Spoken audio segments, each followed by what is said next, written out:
तो पाकिस्तान की champions trophy की स्क्वाड की अनाउंसमेंट हो चुकी है। काफ़ी टाइम से हम लोगों का इंतज़ार था इसका। काफ़ी लेट हो गया था आई वुड से। पिछली वीडियो में ही मैं ये कह रहा था कि पता नहीं कौन सी रॉकेट साइंस लगा रहे हैं, और कल जो स्क्वाड अनाउंस हुआ है उसमें यही लग रहा है कि रॉकेट साइंस ही लगाई है कोई। ऐसा नहीं है कि पूरी स्क्वाड बिल्कुल सरप्राइजिंग है। Obviously a lot of the squad is what everyone would have expected, but जो बीच में कुछ मिसिंग पीसेस थे उसका थोड़ा सा जो है ना, it's a bit of a shock I think. Squad के अंदर चलते हैं। बैट्समैन जो इन्होंने अनाउंस किए हैं जो एक्सपेक्टेड थे, ऑब्वियसली बाबर, फ़खर, कामरान गुलाम एंड ये तीन तो थे ही expected as the middle order batsman. फिर उसके साथ विकेट कीपर बैट्समैन रिजवान भी, he was always going to be there as part of the lineup, he is the captain of course. But ये तीन तो थी एक्सपेक्टेशन, स्पेशली साइम की इंजरी के बाद। फ़खर का तो था ही, but also because Abdullah has not been in good form as an opener. तो साइम अगर इंजर्ड ना भी होते तो आई थिंक फ़खर तो वैसे भी वापस आ ही रहे थे, तो इनका तो not so surprising. Saud Shakeel का नाम रूमर्स चल रहे थे कि that he will be included in the batting lineup just to shore things up, especially with the absence of now Saim Ayub not being there. Fakhr was always going to come back, and Abdullah Shafiq not being in good form. Imam for some reason continues not to be given any preference at this point in time. पता नहीं, हो सकता है उनकी nets में वो form नज़र ना आ रही हो कोचेस को या मैनेजमेंट को। can't really say much. I don't really want to delve into rumours के जी वो उनको भी थोड़ा सा अभी हार्श ट्रीटमेंट मिल रही है because of XYZ reasons. But anyway, तो सऊद शकील का भी चल रहा था। Tayyab Tahir, he is the fifth batsman in the squad. तो he was there in the Australian squad as well. Zimbabwe में, ऑस्ट्रेलिया में शायद नहीं थे, बट जिम्बाब्वे और साउथ अफ्रीका के स्क्वाड्स में थे, तो उनको तो कंटिन्यू किया है। So I and which is fine, I think just giving him a bit more run, and he probably might not be there in the starting 11, but he'll be there as a part of the squad as a backup and replacement for any other players that might not be there. ये सऊद शकील की entry से हुआ ये है कि इरफान खान न्याजी जो हैं, he has lost his spot in the ODIs, but I am not too bummed about it because Irfan Khan Niazi हालांकि मुझे बहुत अच्छे लगते हैं as a player, he is a very promising talent and उनको डेफिनेटली फर्दर नर्चर और ग्रो करना चाहिए। But I think right now he is been showcasing himself more in T20s batting wise. I don't really think in ODI performance उनकी इतनी कोई आई है अब तक। Plus Saud Shakeel, I think he hasn't been given his due chances in white ball cricket in the international team after the ODI World Cup. जब बाकियों को देने तो उनको भी दे सकते हैं, टेस्ट में तो बहुत अच्छा खेलते हैं। Maybe he can translate that into the ODI format as well. So I'm perfectly fine with the 5 batsmen that are there. उनका तो बनता ही है। Wicket keeper batsman में Rizwan is of course your captain, but then the other wicket keeper batsman is Usman Khan. यार no disrespect to Usman Khan, but I don't think he's at the required level जो international player का एक होना चाहिए as yet. I strongly feel he needs to work a lot more on himself, on his batting technique.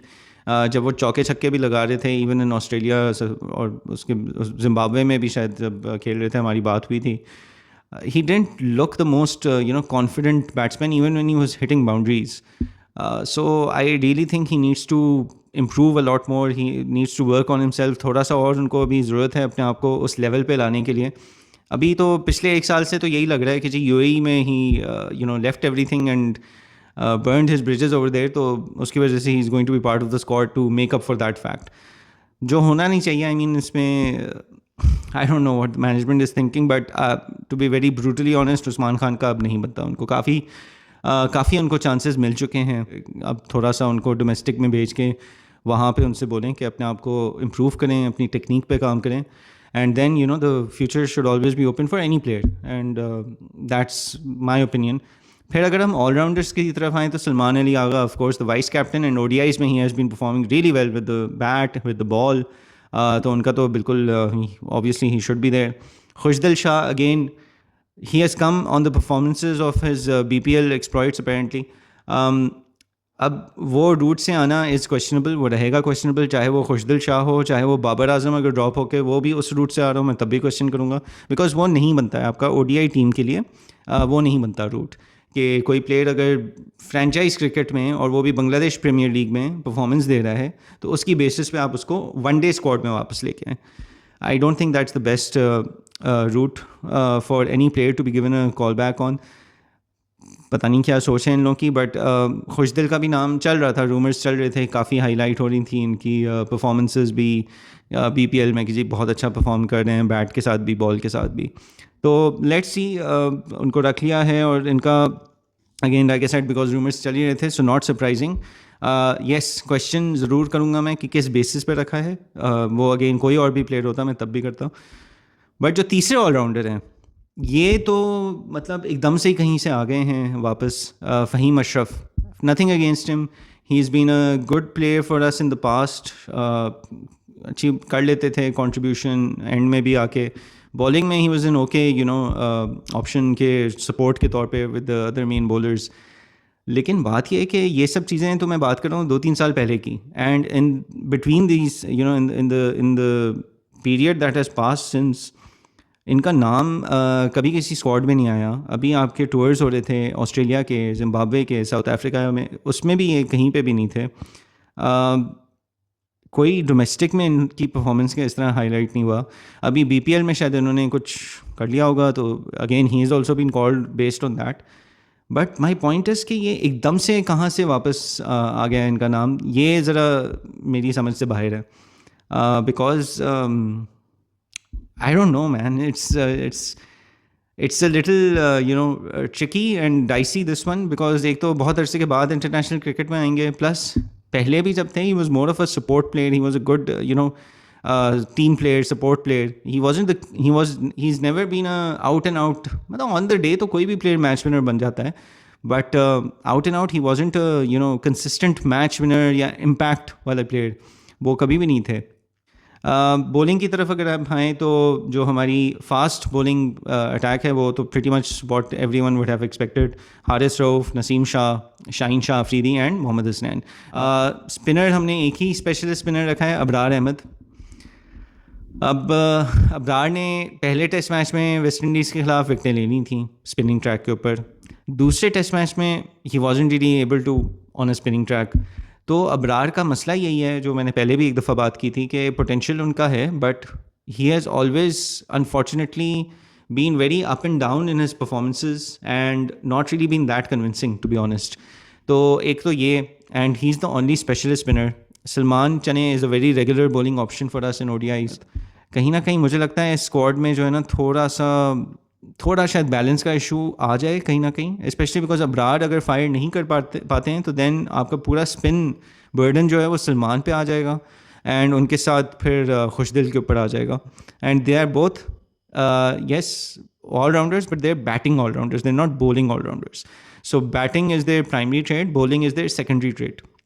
I just feel कि कहीं ना कहीं हम लोग का फिर से वही होगा कि we'll miss someone dearly in those middle overs, someone who can get us through those middle over patch, जो बीच में, जिसमें एक तो आपको कंट्रोल भी करना होता है एंड प्लस आपको विकेटें भी निकलवानी होती हैं। ये हमारा बिगेस्ट वीक एरिया लग रहा है कि अगर अबरार नहीं काम कर सके तो then we will be short on quality spin options. मेरा अपना ख्याल ये था कि कहीं पे कुछ ट्वीक करके अबरार को चले आप रख भी रहे हैं तो नोमान नहीं तो एटलीस्ट साजिद को आई थिंक कर सकते थे try as an option within the squad, उनको भी रखा जा सकता था, because he also does aggressive batting. Test matches में हमने देखा तो वो एग्रेसिव बैटिंग कर सकते हैं। मैं ये नहीं कह रहा कि वो बैटिंग ऑलराउंडर हैं, but he has the ability to bat as a tail ender. And अब जिस तरह की क्रिकेट हो गई, this is become a very very important requirement कि आपके टेल एंडर्स जो हैं वो सिर्फ आके नंबर 11 और नंबर 10 की तरह नहीं बैटिंग करें, उनको भी थोड़ी सी मैच अवेयरनेस बेहतर हो, उनको सेंस थोड़ी बेहतर हो कि रिक्वायरमेंट क्या है अभी मैच की। तो एक एबिलिटी टू बैट होनी चाहिए। You don't need to be a batting allrounder और a bowling allrounder, you just need to know how to bat and have the right match awareness कि अभी रिक्वायरमेंट क्या है।